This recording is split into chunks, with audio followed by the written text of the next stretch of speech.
wabarakatuh. Waalaikumsalam warahmatullahi wabarakatuh. Alhamdulillah.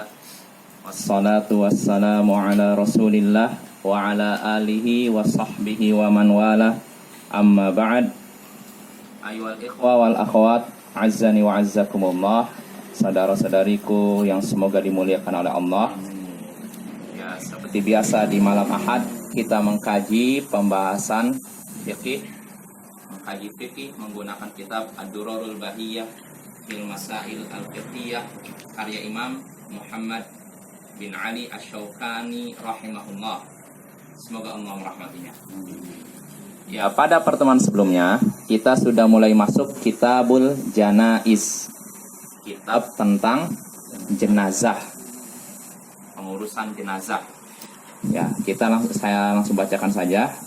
Berkata Imam Asy-Syaukani rahimahullah, minas sunnati iyadatul maridi wa talqinul muhtadari syahadataini wa tawjihuhu wa taghmiduhu idza mata wa qira'atu yasin alaihi wa alaikumussalam wal mubadaratu bitajhizihi illa tajwizi hayatihi wal qada'u lidainihi wa tasjiyatuhu wa yajuzu tahbiluhu wa 'alal maridi an yuhsina dhanna bi rabbih wa yatuba ilaihi wa yatakhallasa min kulli ma alaih. Kata Imam Asy-Syaukani, termasuk sunnah menjenguk orang sakit. Ya, ini sunnah yang tidak diragukan lagi. Bahkan hadis yang menyebutkan tentang perintah menjenguk orang sakit, hadisnya mutawatir. Mutawatir artinya diriwayatkan banyak jalan, bukan satu jalan. Kalau satu jalan namanya hadis ahad, ya, atau dua masih ahad. Tapi kalau sudah 10 lebih atau lebih dari 5, 7, 8 itu namanya mutawatir. Nah, hadis yang memerintahkan untuk menjenguk orang sakit ini mutawatir, sangat banyak, ya. Dan Nabi sudah menyebutkan bahwasanya menjenguk orang sakit termasuk salah satu hak saudara kita terhadap diri kita. Ya, sebagaimana Nabi sudah menyebutkan dalam hadis Sahih Bukhari dan Sahih Muslim, hakul muslim alal muslimi khamsun. Hak seorang muslim terhadap muslim yang lainnya ada 5. Ya, apa saja? Nabi menyebutkan raddus salamu iyadatul marid, menjawab salam dan menjenguk orang sakit. Ya, kalau yang 3-nya lagi mengiringi jenazah, memenuhi undangannya dan menjawab orang yang bersin lalu berdoa. Nah, ini yang jadi syahid itu penguat sisi pendalilan, yaitu iyadatul marid, menjenguk orang sakit. Ini yang kita bahas, ya. Jadi termasuk sunnah menjenguk orang sakit, dan keutamanya sudah kita bahas pada pertemuan sebelumnya. Ketika kita menjenguk orang sakit di pagi hari, maka 70.000 malaikat mendoakan kita sampai sore hari. Dan kalau kita menjenguknya di sore hari, maka 70.000 malaikat mendoakan kita sampai di pagi hari. Nah, ini keutamaan menjenguk orang sakit. Ya, ini sekedar menjenguk saja Bapak-bapak, tanpa membawa apapun. Maka bagaimana pula sambil menjenguk sambil membawa? Oh, ini lebih besar lagi pahalanya, Bapak, ya. Makanya kita semangat mengamalkan sunnah yang seperti ini. Lalu berikutnya kata Imam Asy-Syaukani, yang termasuk sunnah juga watalqinul muhtadari asyhadataini, mentalkin orang yang akan meninggal, mentalkin 2 syahadat di hadapan orang yang akan meninggal. Mentalkin itu artinya menuntun. Nah, gitu. Menuntun orang yang akan meninggal untuk mengucapkan 2 kalimat syahadat. Atau nggak mesti 2 kalimat syahadat, la ilaha illallah, itu udah cukup juga. Sebab disebutkan dalam Mustadrak Al-Hakim, Nabi sallallahu alaihi wasallam bersabda, "Man kana akhiru kalamihi la ilaha illallah, dakhalal jannah." Siapa yang akhir ucapannya adalah la ilaha illallah, maka ia akan masuk surga. Maka ini termasuk sunnah, Bapak, ya. Dan itulah yang dilakukan oleh Nabi, para sahabatnya. Mereka semangat untuk mentalkin orang yang akan meninggal. Ini sebagai bentuk rasa sayang kita kepada saudara kita, karena dia akan berpisah bentar lagi, ya. Kalau misalnya hanya Allah gitu ya. Allah. Maksudnya kita talkinnya Allah. Iya. Kalau yang diperintahkan oleh Nabi enggak, Pak? La ilaha illallah atau syahadat. Makanya di sini disebutkan dalam hadis Sahih Muslim, Nabi sallallahu alaihi wasallam sabda, "Laqinu mautakum la ilaha illallah." Talkinlah, tuntunlah orang yang akan meninggal di antara kalian untuk mengucapkan la ilaha illallah. Jadi la ilaha illallah, Pak. Kalau memang dia mampunya, nanti Allah ya sudah semampunya. Karena Bapak-bapak, orang ketika sakaratul maut itu kondisinya tertekan. Ya orang masih bayangkan kalau orang yang diamputasi itu aja udah merasakan kesakitan kan. Nah ini yang mau dicabutnya nyawa seluruhnya, rohnya, dan itu lebih sakit. Makanya ada seorang sahabat Nabi yang ketika sakaratul maut dia merasa keberatan. Ini padahal sahabat Nabi. Ketika ditanya oleh anaknya dia sadar lagi kan. Ayah, apa yang kau rasakan sekarang? Waalaikumsalam. Kata sahabat ini, saya merasa di tenggorokan saya ada duri, lalu di atas saya ada gunung, menindih saya. Artinya sangat sesak.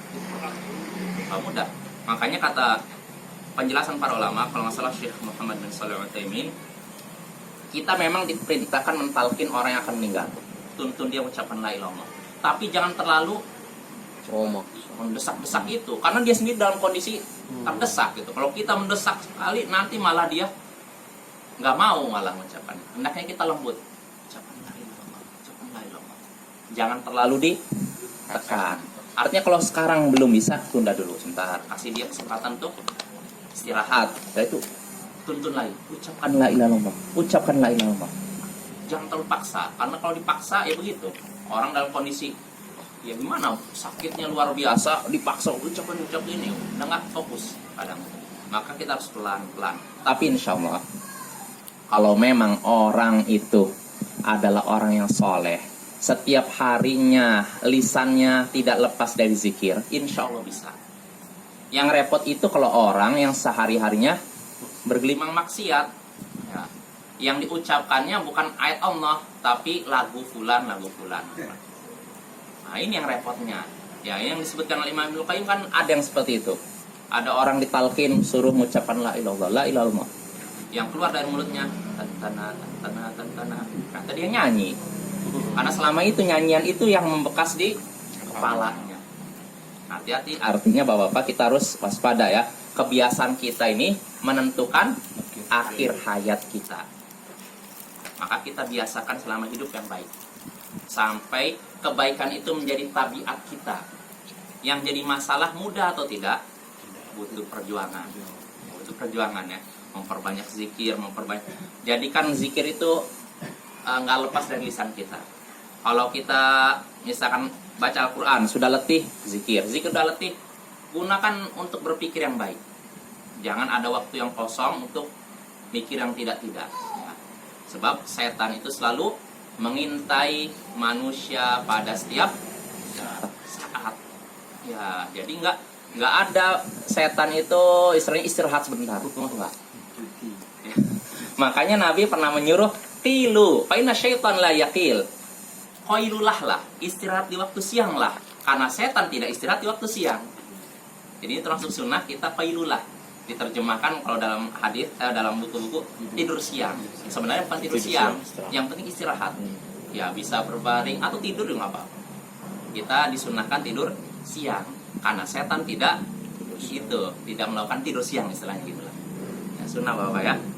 Jadi sekali lagi orang yang dalam keadaan sakarat, mengalami sakaratul maut ini dalam kondisi berat, maka kita ketika menuntunnya untuk mengucapkan la ilaha illallah, kita harus harus perlahan-lahan, jangan terlalu mendesak ya. Jelas Bapak? Itu sunnah kedua. Jadi sunnah pertama terkait orang sakit dijenguk, kedua kalau dia sudah sakaratul maut ditalqin ya, dituntun mengucapkan la ilaha illallah atau dua syahadat. Lalu yang ketiga wa taujihuhu, menghadapkannya ke arah kiblat. Menghadapkannya ke arah kiblat termasuk sunnah. Apa dalilnya? Imam Asy-Syaukani menyebutkan ini ada di sini hadis dari Ubaid bin Umair dari ayahnya bahwasanya Rasulullah SAW ditanya oleh seseorang tentang dosa-dosa besar. Beliau sebutkan 9 dosa besar. Syirik, sihir, membunuh jiwa yang tidak dibenarkan, memakan riba, memakan harta anak yatim, lari dari perang, menuduh wanita yang terhormat berbuat zina, berdurhaka kepada orang tua. Lalu yang ke-9, wastihlalul baitil harami qiblatikum ahya'an wa amwata, yaitu menghalalkan rumah suci. Apa rumah suci? Ka'bah, yaitu kiblat kalian, kiblat bagi yang hidup maupun mati. Dosa besar yang 9 yaitu menghalalkan Ka'bah. Maksudnya apa? Berbuat kerusakan di Masjidil Haram dengan berbuat maksiat, membunuh dan semacamnya, seperti yang pernah dilakukan oleh Syiah Qaramithah. Masyhur beritanya, sejarahnya, ceritanya bapak-bapak, di zaman dahulu ada kelompok Syiah Qaramithah. Mereka memasuki Masjidil Haram lalu membantai ribuan jamaah haji. Setiap ada jamaah haji yang mau ke Masjidil Haram, dirampok, dibunuh. Mencuri Hajar Aswad. Nah, dan mencuri Hajar Aswad. Makanya Hajar Aswad selama sekitar 20 tahun hilang dari tempatnya. Nah, ini pernah terjadi, dan itu kejahatan Syiah Qaramithah, Syiah Batiniyah ya. Sangat kejam. Dan yang mewarisi Syiah ini Iran. ada di Iran. di Iran sebenarnya. Di Suriah. Oh iya. Bashar Assad. Bashar Assad, Ya. Yang Iran juga sama-sama parah, tapi yang lebih parah lagi yang di Suriah itu sebenarnya kafir. Para ulama sepakat Syiah yang Nusairiyah yang di Suriah itu kafir. Sampai-sampai Syiah yang di Iran menyatakan mereka pun kafir. Karena saking ekstrimnya Syiah yang ada di Suriah itu. Ya, Syiah Nusairiyah namanya. Ya, kita kembali, kita tidak membahas Syiah. Yang kita bahas di sini, Nabi menyebutkan salah satu dosa besar yaitu menghalalkan rumah suci, kiblat kalian, yaitu kiblat orang yang hidup dan mati. Kiblat orang yang hidup maupun mati. Artinya orang yang hidup menghadap Ka'bah kiblatnya, begitu juga orang mati. Makanya di sini disebutkan kalau orang yang mau meninggal hendaknya diarahkan ke kiblat. Nah, ini pendapat sebagian ulama, namun pendapat ini lemah. Loh, kok bagaimana? Ini kan disebutkan kiblat orang yang hidup dan mati. Gimana nih? Karena Imam Syafi'i sendiri menyatakan fihi nadhar. Nah, fihi nadhar artinya hadis ini dijadikan dalil bahwasanya orang yang akan meninggal dunia di hadapan kiblat ini dikritik. Hadisnya sahih. Dalilnya sahih, tapi pendalilannya tidak sahih, tidak benar. Dalilnya benar, tapi pendalilannya tidak benar. Jelas Bapak-bapak? Salah letak dalil. Ya, peletakan dalilnya salah. Kalau dalil betul, sahih ini hadisnya. Tapi pendalilannya ini keliru. Ya sama seperti ini. Kalau ada orang misalkan ditanya apa dalilnya, ini dalilnya kalau turun dari i'tidal ke sujud dengan tangan. Dia dalilnya katanya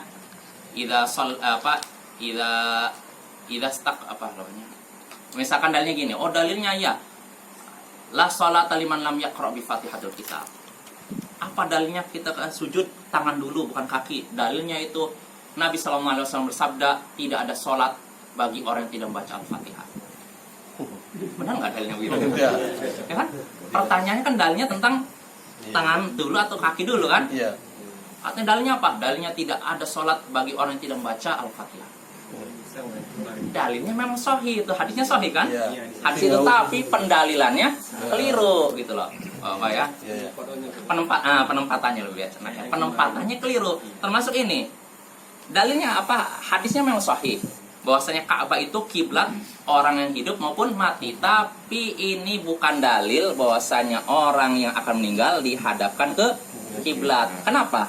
Karena maksud Ka'bah adalah kiblat kalian, yaitu bagi yang hidup. Maksudnya ketika sholat. Dan orang yang sekarat tidak sedang sholat. Ya. Jadi yang dimaksud kiblat bagi orang hidup yaitu ketika sholat, bukan pada semua keadaan. Karena sepakat para ulama kita tidak diwajibkan sedang tidak sholat nih kita gini. Tidak diwajibkan menghadap kiblat. Oh, kiblat sana ya. Jadi diwajibkan menghadap sana, nggak ada kewajiban Bapak. Karena kalau kita diwajibkan dalam kondisi hidup ini menghadap sana, berarti Bapak-bapak maksiat nih. Ya kan? Menghadapnya sini kan. Harusnya sana nih yang nggak maksiat berarti cuma sini aja nih. Iya. Kiblat kalian bagi yang hidup maksudnya ketika sholat. Adapun ketika mati maksudnya ketika sudah dikuburkan. Karena orang dikuburkan kan disunahkan menghadap mengirimkan ke arah kiblat sana. Jelas Bapak ya? Jadi nggak ada hadis ini bukan dalil yang menunjukkan disyariatkan kita mengarahkan orang yang akan mati untuk menghadap kiblat. Makanya Sa'id bin Al-Musayyab disebutkan Al-Musannaf Ibnu Abi Syaibah, suatu hari dia mengalami sakratul maut, pingsan. Nah, pas bangun dia dapati jasadnya, maksudnya badannya sudah diarahkan ke kiblat. Maka Sa'id bin Musayyab bertanya, "Siapa? Hawal man?" Apa katanya? "Hawaltum firashi?" Apakah kalian mengubah ranjangku? Tadinya dia tidak menghadap kiblat, kok tiba-tiba menghadap kiblat. Nah, di situ ada seorang ulama tabi'in, saya lupa namanya. Maka Sa'id bin Al-Musayyib berkata, "Sepertinya kamu yang menyuruh orang-orang untuk mengubah posisi saya." Maka kata ulama tabi'in, "Iya betul, amartuhum. Akulah yang menyuruh mereka untuk mengubah posisi ranjangnya supaya ke arah kiblat." Maka Sa'id pun berkata, "Balikan lagi ke posisi semula." Ya, kenapa? Tidak ada dalil yang mengharuskan, jangan mengharuskan, yang menganjurkan supaya kita menghadap kiblat ketika akan mati. Nggak ada dalil yang menyebutkan demikian. Jelas Bapak ya? Jadi asalnya tidak diarahkan kepada kiblat. Kecuali kalau memang ranjangnya asalnya begini. Orang begini, ranjangnya ya udah lain lagi masalahnya. Tapi kalau memang ranjangnya begini, biarkan begini. Nggak usah beginikan.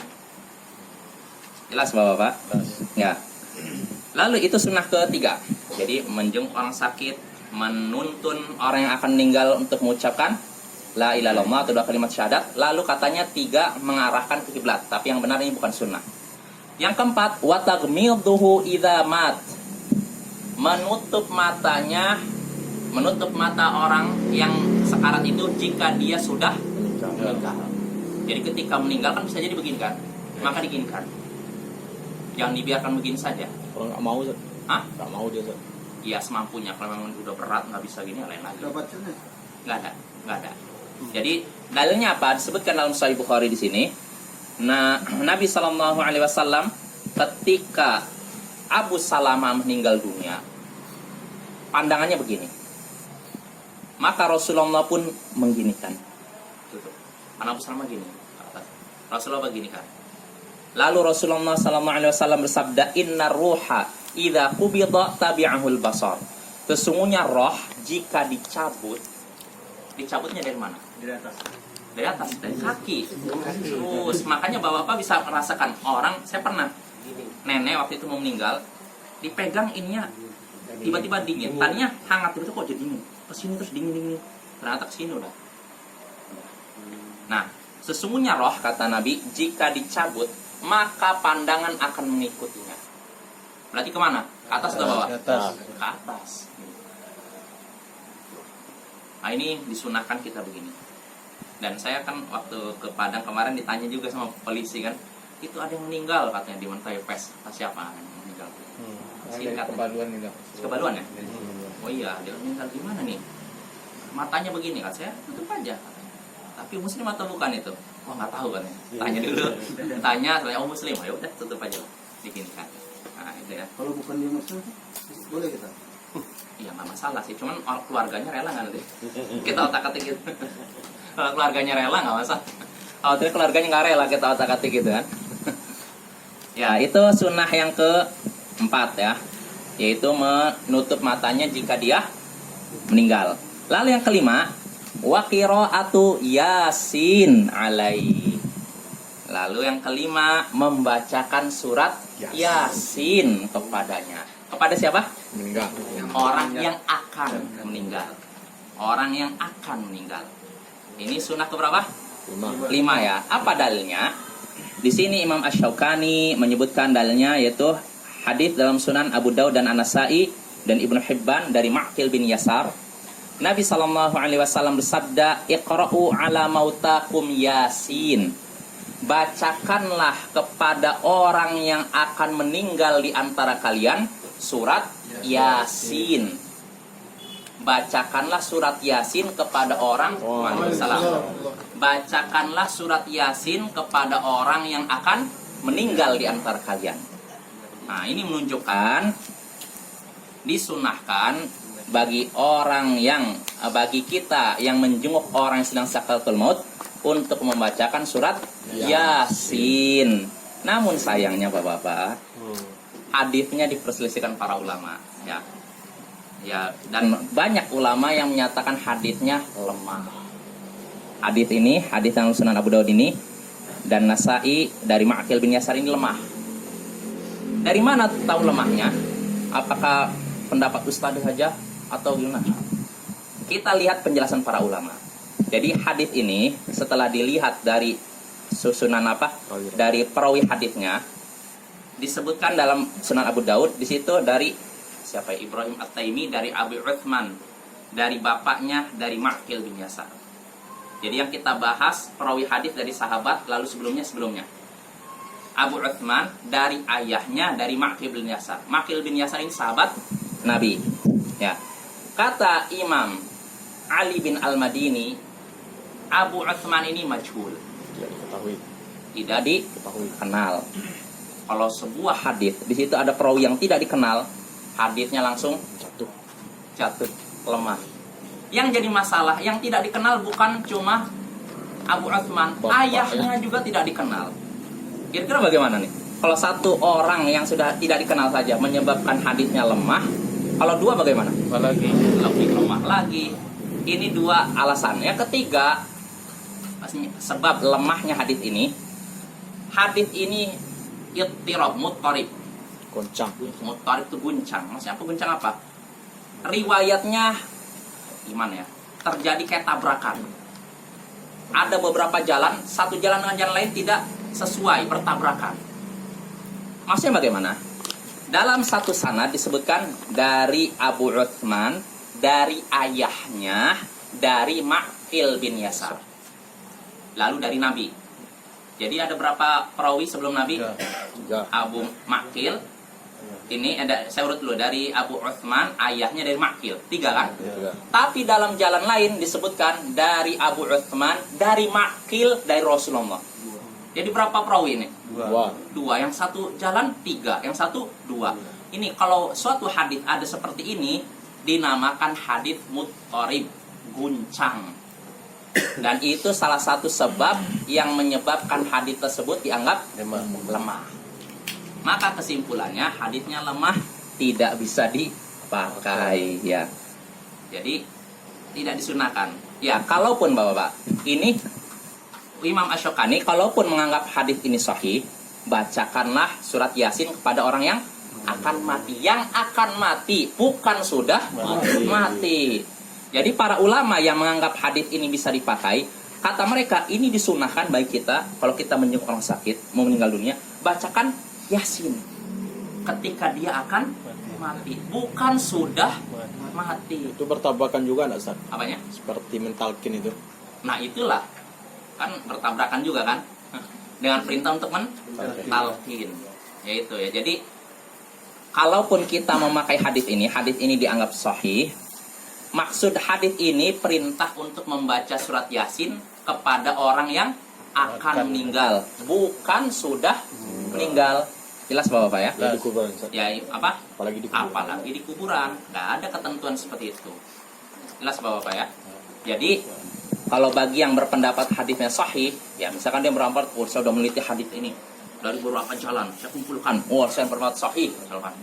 Nah, kalaupun dia berpendapat sahih, para ulama yang menyatakan hadis ini sahih, mereka menyatakan maksud hadis ini berlaku bagi orang yang akan meninggal dunia, bukan sudah meninggal dunia.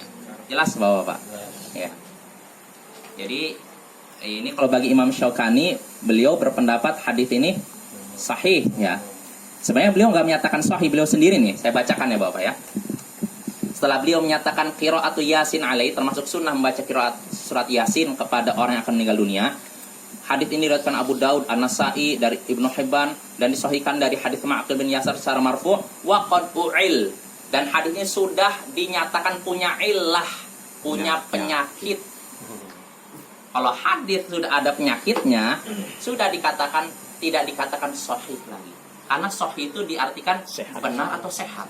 Kalau sudah ada penyakit, apakah seorang bisa dikatakan sehat? Tidak. Nah, itu Bapak. Jadi sebenarnya Imam Asy-Syaukani sendiri secara tidak langsung menyatakan hadis ini lemah. Karena dikatakan ada penyakit itu, dinyatakan ada penyakit.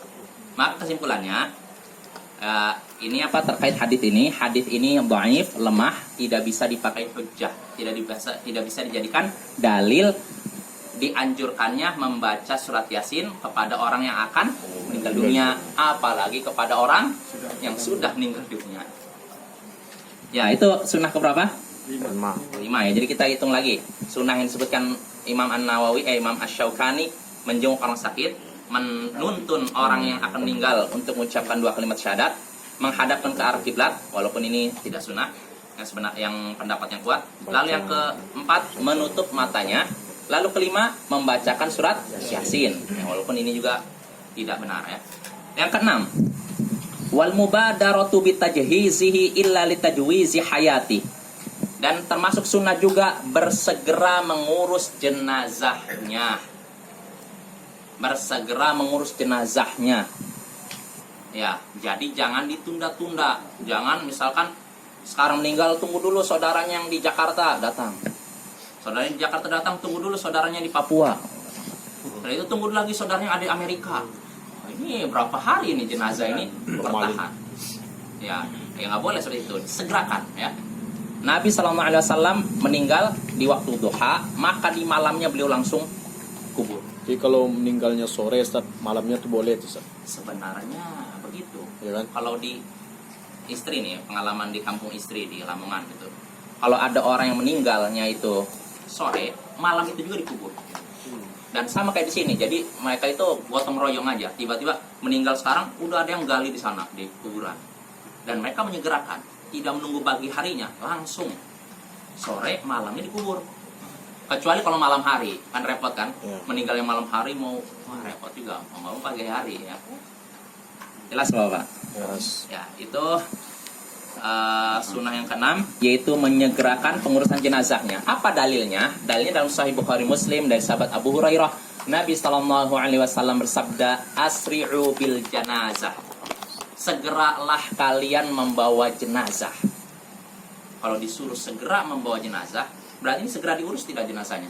Pasti. Berarti kan ketika segera membawa jenazah ke kubur, tandanya ini sudah diapakan? Dimandikan, dikafankan, disolatkan, lalu dikuburkan kan? Nabi menyatakan segeralah bawa jenazah. Kenapa?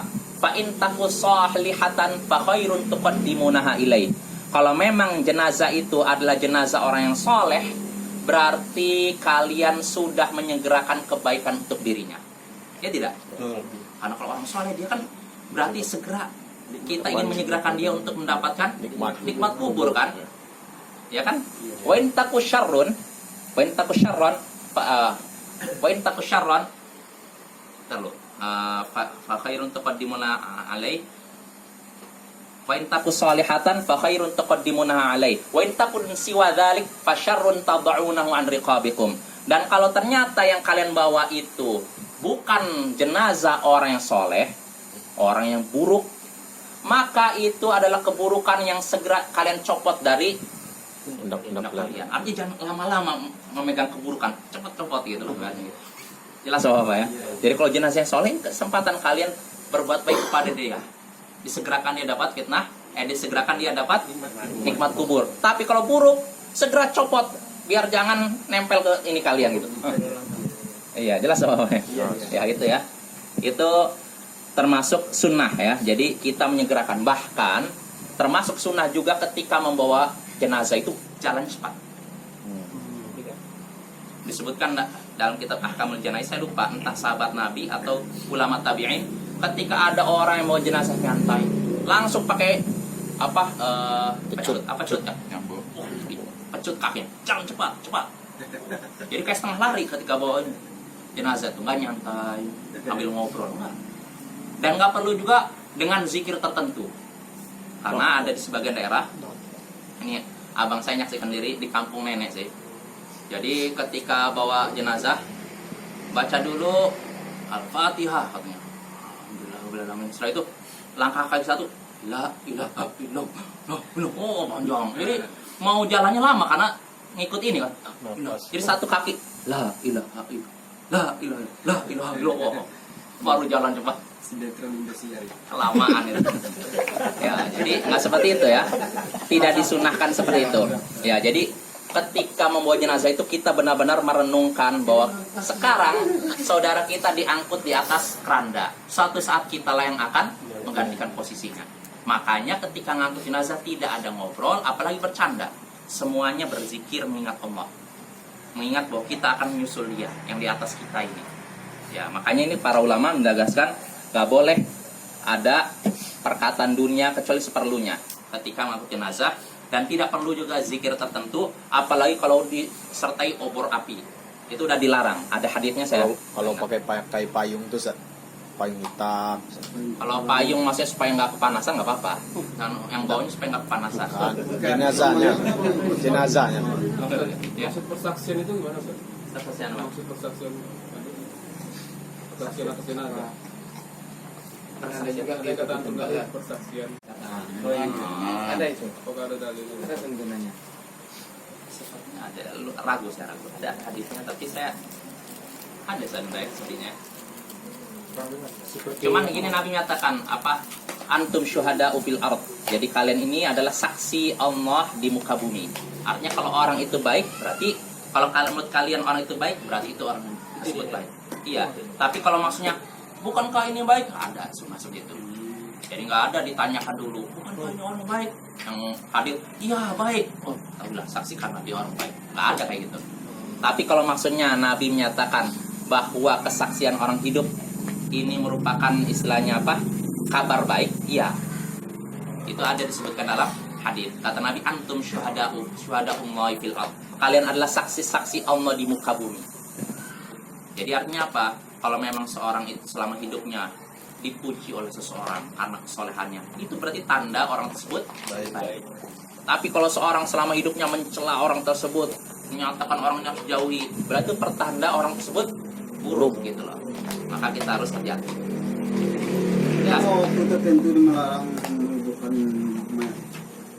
Ketika matahari ini terbit, matahari di tengah dan matahari akan tenggelam. Bisa satu tak? Bisa enggak? Nggak apa-apa. Yang penting jangan pas matahari itu. Untuk 12 tepat tuh kadang Iya. Kan ini kan matahari tengah. Kalau bisa sebelumnya atau setelahnya. Bagusnya kalau zuhur gini aja, sholat zuhur dulu, lalu ini. Karena apa? Supaya jenazah ini juga disolatkan oleh orang-orang yang sholat zuhur. Nah itu luar biasa Bapak. Apalagi kalau yang nyolatinya orang-orang yang muwahhid, yang tidak menyekutukan Allah. Saya baru ingat hadis yang dulu lupa saya sampaikan. Hadisnya kan, tidaklah seseorang disolati oleh 40 orang yang tidak menyekutukan Allah sama sekali, kecuali mereka akan memberikan syafaat kepada orang tersebut. Keutamaan muwahhid. Jadi ketika kita merasakan meninggal, kalau bisa kita wasiat. Nih, yang ngurus jenazah saya orang ngerti sunnah, yang menyolati saya begini-gini, biar dapat syafaat mereka, doa dari orang-orang yang muwahhid itu, orang yang mengesahkan Allah. Ya. Jelas Bapak? Ya, jadi itu sekali lagi kita dianjurkan menyegerakan pengurusan jenazah, menyegerakan illa litajwizi hayati, kecuali kalau menyegerakan hidupnya. Maksudnya disegerakan mati, jangan. Ini kata Imam Syafi'i, jangan. Ya, jadi Imam Syafi'i menyebutkan sini, ya. Kalau meninggalnya sore, paginya dikubur kemana Ustaz? Boleh saja. Tapi kalau bisa malam nggak masalah juga. Kalau nggak merepotkan, malam saja nggak masalah. Tapi kalau memang kita repot mungkin jalannya atau apa licin, ya nggak masalah pagi hari. Tapi kalau kita bisa cepat lebih baik.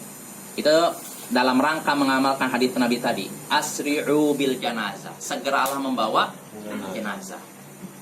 Jadi begitu. Kita kan kalau meninggalnya sore kan besok pagi dikubur. Iya nggak masalah. Kalau memang repot malam hari nggak masalah. Tapi jangan nunggu 1 hari 2 hari. nunggu saudaranya yang ada di Tua Pejat, nunggu saudaranya yang di Aceh, nunggu saudaranya yang ada di Jakarta. Nah, itu nggak boleh seperti itu. Kita harus segera menyegerakan jenazah ini ke dalam kubur. Karena sekali lagi, kalau jenazah ini orang yang baik, berarti kita menyegerakan dia untuk merasakan nikmat kubur. Tapi kalau ini buruk, ya supaya kita aman dari dia gitu. Ada batas waktunya? Nggak ada, tapi ya disegerakan. Kata para ulama, jangan menunda-nunda sampai berhari-hari. Maka kebiasaan beberapa orang, terutama para pejabat, meninggal saudaranya ada yang di luar negeri, tunggu dulu. Ini menyelisih sunnah Nabi Sallallahu Alaihi Wasallam. Apa Ustaz? Ya, Jika orang bilang kalau orang yang beriman mati segera mau dikuburkan. segera dia apa? Segerakan dia mau dikuburkan, rasanya lama-lama ditunggu di rumah itu dia nangis gitu. Saya nggak tahu hadisnya Pak. Kalau itu ya, tapi ya memang perintah Nabi harus segera, jangan ditunda-tunda. Rasanya dia kan sudah meninggal, tapi lambat dikuburkan. Rasanya dia tuh nggak enak tinggal di rumah itu. Nggak ada hadisnya Pak.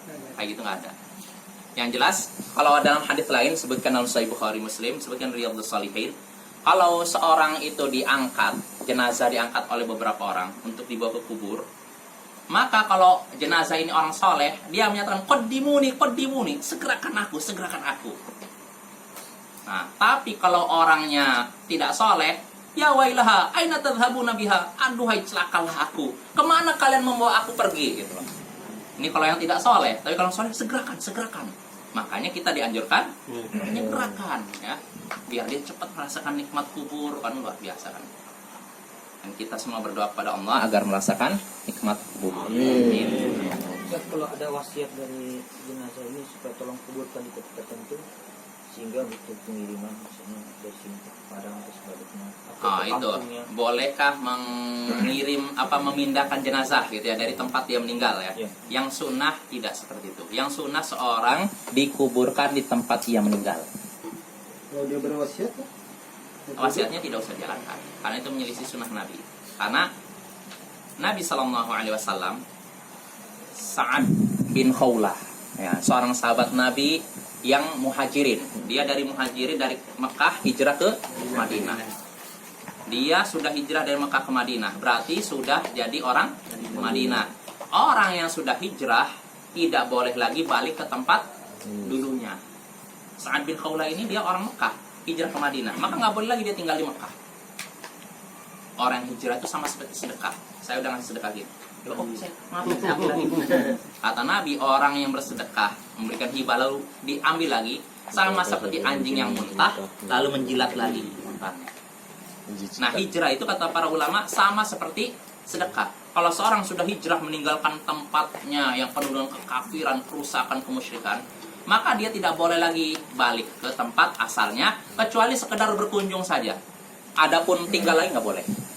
Nah, Sa'ad bin Khawlah dia sudah hijrah ke Madinah. Nah, suatu hari dia bersama Rasulullah melaksanakan haji wada, haji perpisahan. Karena ini haji terakhir, ya kan? Nah, Allah takdirkan Rasulullah mau balik, udah balik, Sa'ad bin Khawlah sakit di Mekah, lalu meninggal di Mekah. Rasulullah menyayangkan kematiannya di Mekah. Lakinnal ba'is Sa'ad bin Khawlah, ini sebutkan dalam Sahih Bukhari Muslim. Akan tapi yang sangat disayangkan Sa'ad bin Khawlah. Kenapa?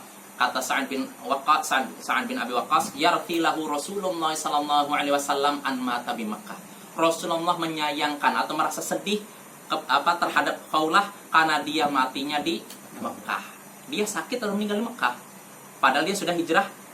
Nah, saya menanya, ketika dia meninggal di Mekah, ini atas kehendak dia bukan? Tidak kan? Istilahnya ini kan Allah takdirkan begitu kan? Nah, walaupun begitu Rasulullah merasa kasihan juga dia. Dia sudah hijrah, mati di tempat yang dulu dia tinggalkan.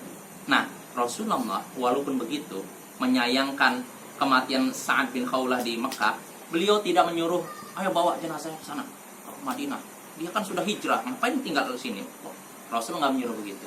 Rasulullah tetap menguburkannya di Mekah. Ini dalil pertama. Kedua, saudaranya Aisyah, Abdurrahman atau siapa, yang meninggal bukan di Madinah itu loh. Siapa? Saya lupa, dia ingat. Jadi ada saudaranya Aisyah meninggal di suatu tempat. Tiba-tiba jenazahnya dibawa ke Madinah. Nah, Aisyah baru tahu. Kata Aisyah, seandainya saya tahu, tentu akan saya larang mereka membawa jenazah saudaraku dari daerah tersebut ke Madinah. Ini menunjukkan bahwa Pak, yang sesuai sunnah, sesuai aturan, seorang kalau meninggal di suatu tempat, hendaknya dia dikubur di tempat tersebut. Kecuali kalau ada uzur. Contohnya apa? Di tempat tersebut tidak ada muslim sama sekali. Kalau dikuburkan situ, dikuburkan dengan cara apa? Disolatkan atau tidak? Nah ini kan jadi masalah kan? Maka nggak apa-apa di. Ya, atau uzur lain lah. Misalkan di daerah tersebut rawan hewan buas atau semacamnya, sehingga khawatir Makan. kuburannya maka nggak apa-apa dipindahkan. Tapi kalau nggak ada alasan seperti itu jangan. Makanya bapak-bapak, di tahun 1980 meninggal tokoh besar Republik Indonesia, Bung Tomo. Bung Tomo sedang melaksanakan ibadah haji, lalu meninggal di Arafah. Nah, ketentuan dari pemerintah Arab Saudi, orang yang meninggal di tanah suci berarti dimakamkan situ kan. Nah, yang jadi masalah, keluarganya Bung Tomo tidak ingin jenazah Bung Tomo dikuburkan di sana. Keluarga Bung Tomo meminta pemerintah Republik Indonesia untuk tolonglah, lobby. dipulangkan aja lah. Nah, akhirnya pemerintah Arab Saudi karena didesak pemerintah Indonesia, bingung juga kan? Akhirnya bertanya kepada para ulama, Lajnah Daimah, fatwa MUI-nya Arab Saudi. Maka apa fatwa MUI Saudi? Jangan, tetap kuburkan sini, karena itu tidak sesuai dengan sunnah Rasul. Nah, akhirnya tolak. Namun ternyata keluarganya masih nggak puas, didesak terus pemerintah Arab Saudi, pemerintah Indonesia desak Arab Saudi. Akhirnya karena udah desak terus, ya udahlah ambil. Akhirnya dibawalah jenazah Bung Tomo dari Arab Saudi ke Indonesia. Nah ini bapak ya. Jadi sebenarnya kalau orang meninggal satu tempat, kuburkan situ. Kecuali kalau khawatir tidak ada yang ngurus jenazahnya, tidak ada muslim situ, maka nggak apa-apa dipindahkan. Jelas bapak ya? Ya. Ya mungkin cukup lah karena waktunya sudah 45 ya, 3 menit lagi. Ya jadi kesimpulannya tadi kita diperintahkan untuk menyegerakan orang yang sudah meninggal. Ada bukan menyegerakan orang hidup untuk meninggal ya.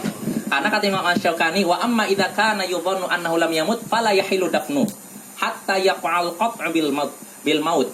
Adapun jika diduga seseorang itu belum mati, maka tidak halal dia dikuburkan.